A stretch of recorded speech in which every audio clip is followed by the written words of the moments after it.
சமையல் நம்ம சேனலை ஃபஸ்ட் டைம் பார்க்குறவங்க மறக்காமல் சேனலை சப்ஸ்கிரைப் பண்ணிவிடுங்க. கூடவே பெல் சிம்பிளும் ப்ரெஸ் பண்ணிவிடுங்க. அப்போ தான் நான் டெய்லி போடுற வீடியோ நோட்டிஃபிகேஷனாக வரும். இன்றைக்கி நம்ம முள்ளு முருங்கை ரொட்டி எப்படி செய்யலான்னு பார்க்க போகிறோம். இது சளிக்கு ரொம்ப நல்லது. முள்ளு முருங்கை கீரை இப்படி தான் இருக்கும். ஸோ இது கீரை கடையிலலாம் கிடைக்கும். வில்லேஜ் சைடும் நிறைய இருக்கும். நல்லா பெரிய பெரிய இலையாக இருக்கும். பாருங்கள் எப்படி இருக்குன்னு.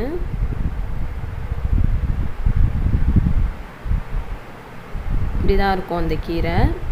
ஸோ இது சளிக்கு ரொம்ப நல்லது. இதை ரொட்டி செஞ்சு வெறும் வயிற்றில் சாப்பிட்டா உடம்புல இருக்க சளியெல்லாம் எடுத்துரும். இது கூட நம்ம தூதுவளையும் ஆட் பண்ணிக்க போகிறோம். நாங்கள் எங்கள் வீட்டிலேயே செடி வச்சுருக்கோம். பாருங்கள் இந்த மாதிரி முள்ளாக இருக்கும் தூதுவளை. இது ரெண்டையும் யூஸ் பண்ணி நம்ம எப்படி செய்யலான்னு பார்ப்போம். ஃபஸ்ட்டு அந்த முள்ளு முருங்கையை இந்த மாதிரி க்ளீன் பண்ணிக்கணும். இந்த நரம்பெல்லாம் எடுத்துடணும். நடுவில் இப்படி கையில் இழுத்தாவே வந்துடும். எடுத்துட்டு இந்த மாதிரி குட்டி குட்டியாக நறுக்கிக்கலாம்.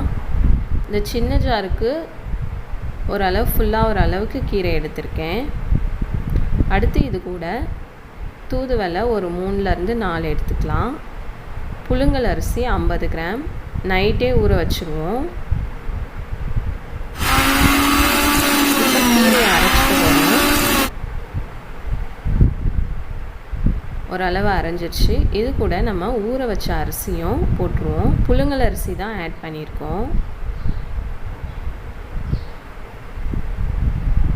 ஸோ எல்லா அரிசியும் போட்டுக்கோங்க.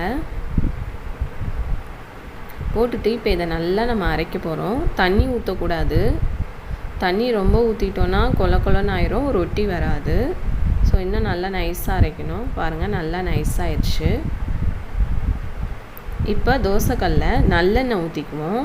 நல்லெண்ணெயில் தான் செய்யணும். ஊற்றிட்டு இதை இப்படி ரவுண்ட் ஷேப் பண்ணி நல்லா ரொட்டி மாதிரி தட்டிடுங்க.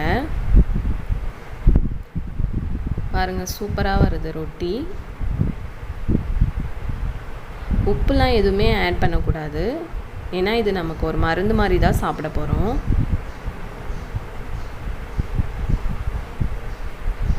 தட்டிட்டு சுற்றி நல்லெண்ணெய் ஊற்றிக்கலாம்.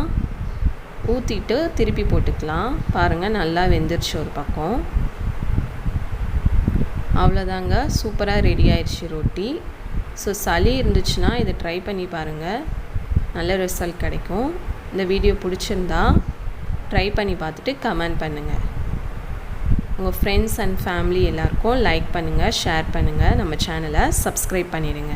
தேங்க்யூ ஃபார் வாட்சிங்.